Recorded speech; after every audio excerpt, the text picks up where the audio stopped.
Sabi ko, ayan ang pulis, Totoo may po kasi, bayag. sir, eh. Opo. Tapos ngayon, bubaligtad ka na. Nawala Ibig sabihin, na yung wala bilib siyang- ko sa'yo. Wala Willing siyang po bayag. kasi, Ha? sir. Walang bayag. Wala ka rin pala bayag. Busag. Hindi po totoo yun, sir. Hindi ka hinuli doon sa kalsada? Hindi po. Doon ka hinuli sa estasyon talaga? Opo. Makikita naman po yun sa kung may CCTV Mr. Chair, po pwede doon. ako ano? Yes, yes. Are you willing to submit yourself to a polygraph test, both of you? Your Honor, I will consult first our lawyers. Ikaw, willing po kayo, Mr. Vicente? Ang alam po. Mag-submit ng polygraph test, lie detector test Opo. na para mapatunayan kung ikaw yung nagsinungaling o nagsabi na totoo. Opo, Willing opo, ka? opo. Ikaw, you will consult your lawyer.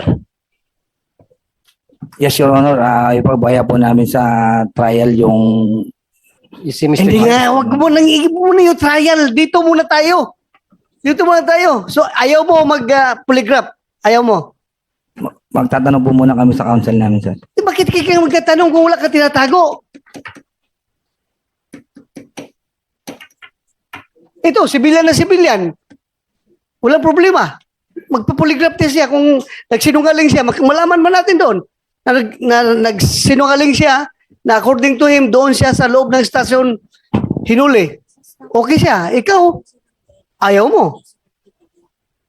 Mag-lawyer ka pa. Okay lang. Yes, Your Honor. Okay. I will, sir. I will Very good. submit Okay. myself for polygraph test, sir.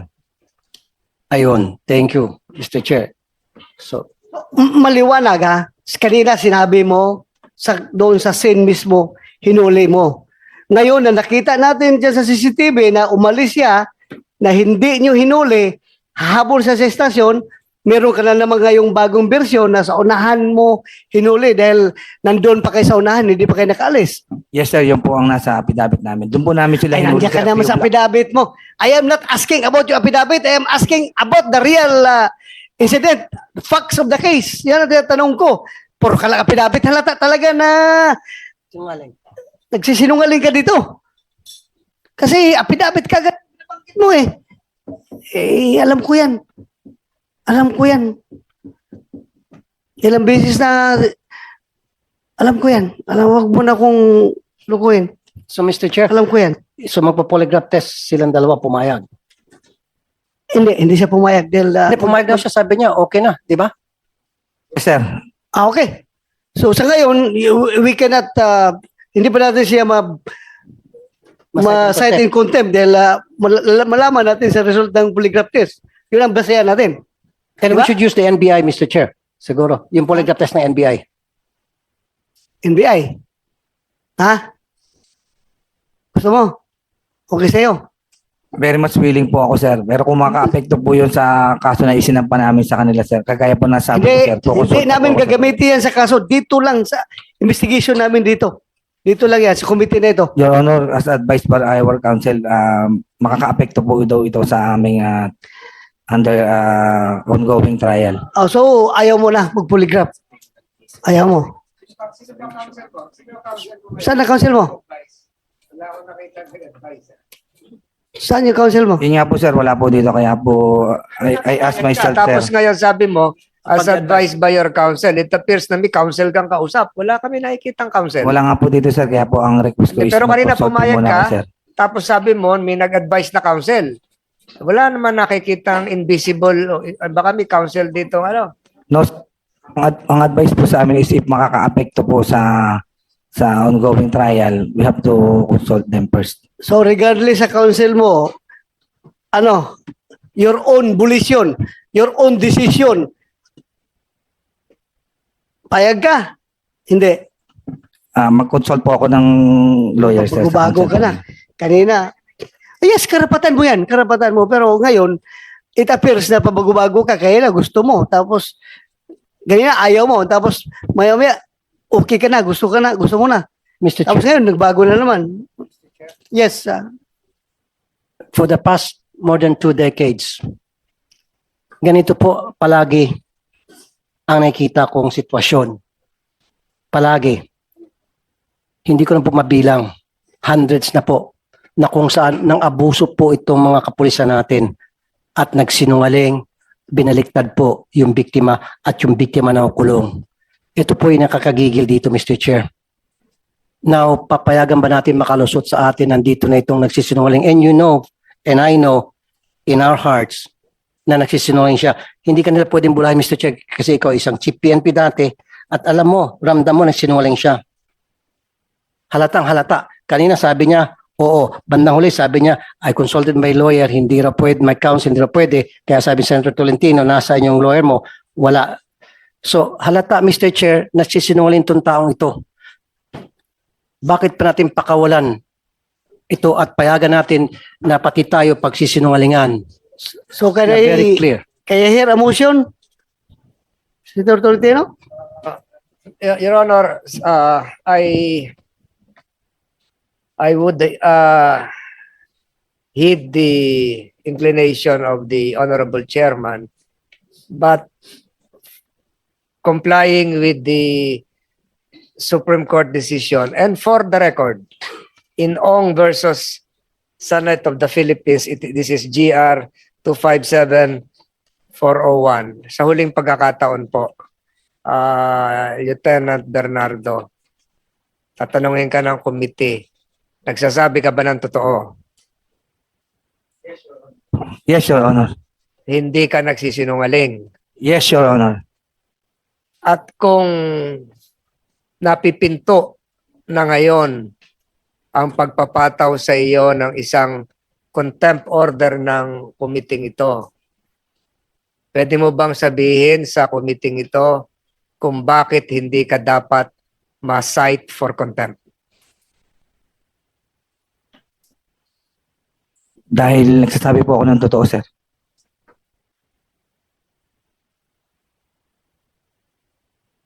Your Honor, Mr. Chairman, Well, ito. Yung dalawa. Kasama kayo. Do you support his statement na hinuli niyo siya doon sa area? Yes, Your Honor. Kasama ka naghuli? Yes, Your Honor. Ikaw? Yes, Your Honor. Saan yung hinuli? Yung- Tapos yung claim niya sa police station, hindi totoo yun. Hindi po, sir. Okay. So tatlo kayo makukontempt dito ha? Kung nagsinungaling yung tatlo, madagdagan. Imbes isa lang makontempt, kayong dalawa, Mr. madagdag. Chair, yayain natin sila ng ano. Kayong dalawa, willing din ba kayo lie detector test? Ikaw muna. Willing ka? Kung ano po yung ano po, sir, ng ano po, sir. Hindi, ikaw lang muna. Hayaan mo siya. Ikaw lang. Willing ka lie detector test? Kasi willing tong biktima nyo eh. Willing ka? Baka tumingin sa kanya, ikaw, may sarili kang diskarte. Willing po, sir. Very good. Good. Yung pangalawa, si Corporal Dicen, Ako willing po- ka lie detector test? Magkukonsulta po muna ako sa abogado namin, Your Honor, para baka maka-apekto po sa isinampa namin din naman. Ito na lang, ito na lang, ito na lang. Okay, So, willing ka na. ititest ka ngayon kung totoo yung sinasabi mo na sinusuportahan mo yung statement ni Bernardo na hinuli nyo sa area talaga. Ha? Yes. Okay. Sa site. Yun ang tatanong sa'yo, okay? Ha? Okay ka? Your Honor. Very good. Yan ang pulis. May bayag. Ito puro Consult sa lawyer. consult pa sa lawyer eh. Kasi magsasabi ka magkaya ng totoo. Nagsasabi ka ng totoo na doon yung hinuli sa area. Okay. Doon sa site. Restri po, pabahay po. Ano pa? Sa restri po, sa site po. Sa bahay. Pabahay po. Restri. Yun nga. Sa loob kayo galing, di ba? Yes, sir. Saan banda nyo hinuli siya? Doon lang po, sir, sa may bandang una-unahan pa po, sir. Hindi na covered sa CCTV. Hindi po, sir. Sa unahan. Opo, sir. Nagmotor siya nung hinuli nyo. Opo, sir. Dahil hinahabol na po yung tatay niya, sir. Ha? Hinahabol niya po yung tatay niya, sir. Hinahabol niya. Gusto niyang bawiin? O anong gusto niyang gawin? Nanunulak po siya, sir. Ha? Gusto niya po, sir, kuha ni tatay niya, sir. Okay. Ba't kayo tumatawa, Mr. Vicente? Sir Julius? Natatawa lang po ako sa mga kasinungalingan po eh. Kayo po, Ma'am Sige po, Marisa? sir. Talagang nakakatawa po talaga, sir. Ay, pwede mo mag-out kayong dalawa daw. Tayo po kayo. Si ma'am lang po, tapos na po kayo nag-vote. Do you swear to tell the truth, the whole truth, and nothing but the truth in this investigation, ma'am? Thank you. Please take your seat. So, Ma'am Maricel, magkaano-ano kayo ni Julius? Bayaw ko po, tsaka... Microphone, pag-ion. Bayaw ko po, tsaka po binan ko. Okay. Mag-isang bahay lang po kami. Sige, ano po yung nakita nyo? That time po talaga, sir, yung nangyari po yun, ng around 5:30. Hindi, tapos na po tayo doon. Awa, Yung paghuli dito kay wala, Julius. dito po talaga siya hinuli sa presinto, hindi sa bahay namin. Kasi Sa at that time yun, paghuli ng biyanan ko na laki, sabi ng biyanan ko babae, Julius, sundan mo yung tatay mo kung saan dinala, kung nasa presinto po ba. So maya-maya po, sinundan nga po na Julius, pero nakaalis na po sila, sir. Pagpunta po na ng presinto, tinatanong ko ng bayaw ko na kasama pa yung yung ka-live-in partner ng hipag kong tomboy tsaka yung tomboy na sinampal po ni Sir Bernardo. Sir, nandiyan po ba tatay ko? Hindi pa nga nila sinasagot yung tanong ng bayaw ko. Bit-bit na po nila tong bayaw ko papasok sa loob na parang ginawa po nilang baboy. 3 po ang nagbitbit. 2 sa paa, 1 sa dito po sa balikat. Doon po nila hinuli talaga, sir. Hindi po sa area ng resident tree. Ikaw, sagutin mo. Your Honor, ano po? Totoo yung sasabi niya? Po. Kasi yun ang magiging laman ng mga questioning sa polygraph test. Yung statement niya versus pinasinungalingan mo yung statement niya at siya rin. Willing ka magpalay detector test, Ma'am Maricel? Yes po, sir. God Okay. knows po, sir, kung sino po nagsasabi ang totoo. Your Honor, kaya po ako pumayag po kasi po, yun po yung totoo. Kung po yung kasama ko po, magkoconsult po muna kasi po may nakasampa po kaming kaso sa kanila. Tatanong lang din po muna ako, sir. Kasi po, maiiba po ako sa kanila, sir. Kaya po ako, sir, willing po kasi alam ko po totoo po. Ikaw, bumilib na ako sa iyo Opo, kanina sir. kasi sa yung Teka lang po, tatlo. sir. Opo. Talo mo yung 2 dahil Opo, ikaw sir. lang magpa-polygraph test. Sabi ko, ayan ang police, Totoo may po kasi, bayag. sir. Opo. Tapos ngayon, bubaligtad ka na. Nawala Ibig sabihin, wala siyang- ko sa'yo. Wala Willing siyang po bayag. kasi, Ha? sir. Walang bayag. Wala ka rin pala bayag. Busag. Ay, Ay, nako. So, okay ka na. Ayaw mo nang pa-polygraph test. Ano po muna namin, sir? Yes, Senator Tolentino.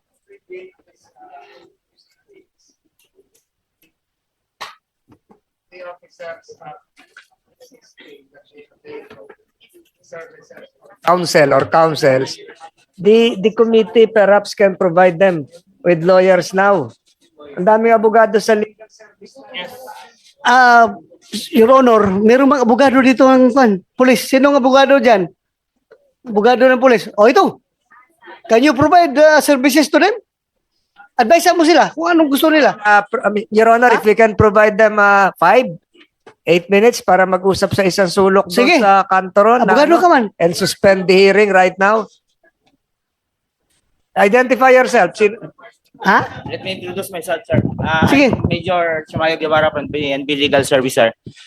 In this case, sir, these personnel, they have their own legal officers in their regions and provinces, sir. They have their assigned legal officers there, sir.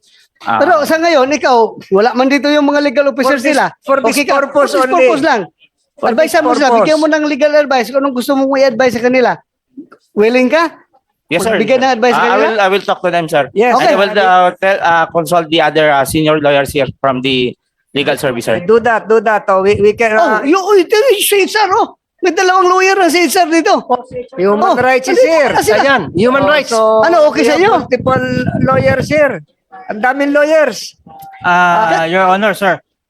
As much as we would like to, but since we are also investigating the case, we might be accused of some partiality. Your Teka Honor. muna, Mr. Chair.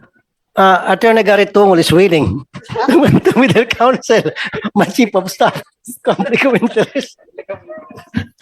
Your Honor, we can the legal office of the Senate can provide adequate legal advice. But since the PNP also has a lawyer here, may I move to suspend the hearing for 5 minutes to 8 minutes to enable the police officers to consult with the committee designated counsel.